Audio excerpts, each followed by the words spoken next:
I don't believe in monsters.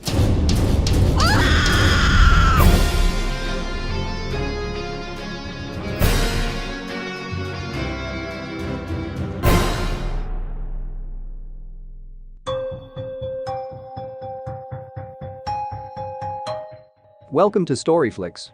In this video, we will discuss a thriller about a group of teenagers who find a mysterious egg on the beach.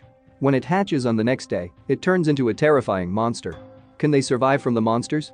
Let's see the entire storyline of The Sand. The Sand begins by showing a view of a beautiful beach. There was a group of teenagers who were seen partying on the beach at night. In the middle of the party, a boy made a rule where everyone at the party was not allowed to use cell phones at all. So he collected all their cell phones and put them in the trunk of the car. Not long after that, two boys carried a large lump filled with mucus. It looks like an alien egg. The boys said that the strange object was found not far from the beach. Unbeknownst to them, this strange object will bring havoc when the sun rises the next day. The morning is approaching. A girl named Kaylee wakes up. Not long after, a boy named Mitch also woke up from his sleep. Kaylee and Mitch are at the lifeguard's house. Meanwhile, their friends were seen fast asleep in the car. There, Kaylee saw her boyfriend, Jonah, sleeping with Kaylee's best friend, Chanda. Kaylee couldn't believe that Jonah had an affair with Chanda.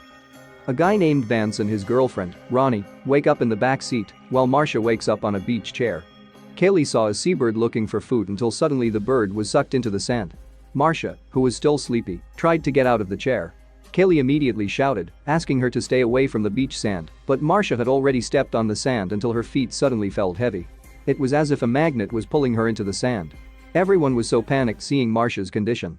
At that time, Vance tried to help Marcia. Quickly, he jumped out of the car, but suddenly his legs felt heavy until he was sucked in by the sand too. Vance's face, which was facing the sand, began to be gnawed by something until his face was torn and bleeding. It wasn't long before Vance and Marcia sank and disappeared. They were shocked that they would lose two of their friends that morning. They planned to call the police station, but they just realized that their cell phone is in the car's trunk. Mitch, who had the idea of collecting cell phones, was blamed. Moreover, it turned out that they secretly entered the beach, which was not actually open because the seawater was polluted. Jonah, who was in the car, tried to start the engine. But it turned out that the car battery was dry and he forgot to replace it before leaving for the beach. The car was not able to run at all. Kaylee, curious about the creature in the sand, finally used her hands to lure the creature out. Sure enough, the strange creature was shaped like hair and looked very thin. A friend of theirs named Gilbert just woke up from his sleep and was trapped in a trash can. Gilbert tried to get out of the trash can by shaking the barrel constantly. His friends immediately shouted for him not to move at all. Gilbert finally fell silent after being told that there was something in the sand. He was also so shocked when he found out that two of his friends had died from being sucked up by the sand on the beach. Gilbert finally had to endure and stay in that trash can. They began to despair and only hoped that someone would come to help them. Ronnie, who lost her boyfriend, writes a letter to her mother. Without food and no drink, they can only wait for something uncertain. Then they realized that the people who attended last night's party were gone and drowned in the beach sand. In other words, there are only 6 of them left on this beach. Not far away, Kaylee saw that the large boulder that had been found last night had been torn apart. Ronnie also realized that the large lump looked like a newly hatched egg. They believed that the strange creature under the sand most likely came from the giant egg. Jonah then had the idea to take the things that were in Marcia's bag. In the back of the car there are 2 surfboards that Jonah can use to walk. He put the surfboards one by one to step. As he approached the chair, the surfboard that Jonah was stepping on shifted and moved further away.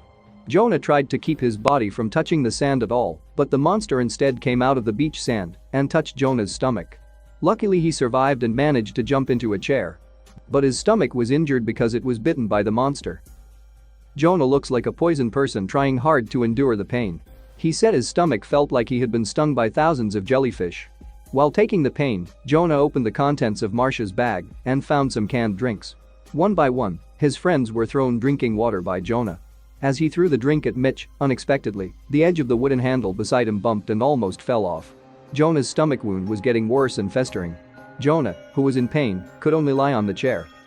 The 5 of them were increasingly confused how they could survive on the beach.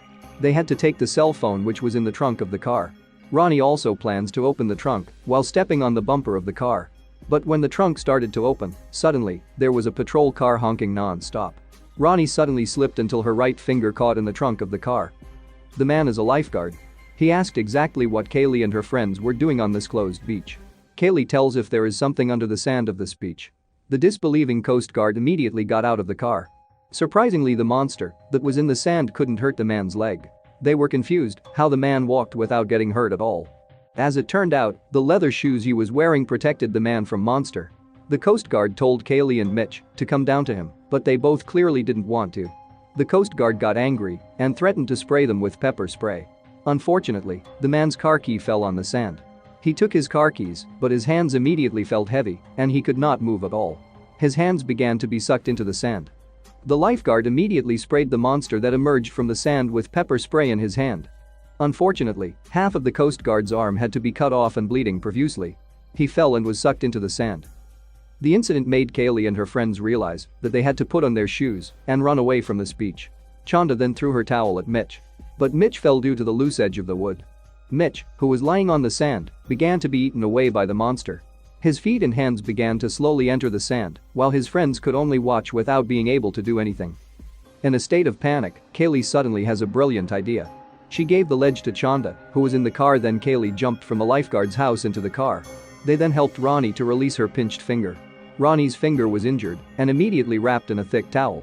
On the other hand, the half of Gilbert's body that was pinched began to hurt and bleed profusely. Then Kaylee and Chanda put the wood down to cross over to the chair where Jonah was. Chanda slowly crossed while maintaining her balance. Luckily she made it. Then Kaylee went across and made it there. But when it was Ronnie's turn, she slipped and fell on the sand. Quickly, the collection of monsters sucked Ronnie into the sand. In addition, without them realizing it, the monster was trying to get into the trash can where Gilbert was. Chanda has the idea of going to the patrol car using the way Mitch had told her earlier. She then wrapped her legs in a towel and ran to the patrol car. Amazingly, she managed to do it. But Gilbert couldn't stand it. Slowly, he spat out blood from his mouth. It turned out that the monster made a hole and entered through the bottom of the trash can. Instantly, Gilbert was sucked into the sand and disappeared. Unfortunately, Chanda slipped and hit her head until she was unconscious. Now, Kaylee and Jonah can only wait until Chanda wakes up from her stupor. Night came. Chanda, who fainted, finally came to her senses and found a lifeboat on top of the patrol car. Without thinking, Chanda immediately threw the lifeboat until it inflated, then she picked up Kaylee and Jonah. Arriving at the car, Jonah looks already seriously injured. Suddenly from inside the sand, a giant monster came out, shaped like the tentacles of an octopus. The monster seemed to glow in the dark. The tentacles then began to attack Kaylee. Kaylee finally got an idea. She took a tank filled with gasoline and splashed it on the surface of the sand. This time she knew she had to destroy the monster. So by lighting the fire from the match, the monster finally caught fire. Fortunately, Kaylee managed to get into the car and was spared the terrible monster's attack. Meanwhile, the injured Jonah couldn't hold himself back anymore. He too had to die. Kaylee kissed his hand one last time. The next day, a man suddenly peeks through the car window and wakes them up. The man also seemed to be able to stand on the sand without being bothered by monster. Finally, Kaylee and Chanda got down and stood on the sand. Both are safe. The film closes with a scene of a group of monsters swimming towards another beach. Unfortunately, the visitors on the beach will be the next victim. Subscribe for more movie storyline videos. Let's unpack it together.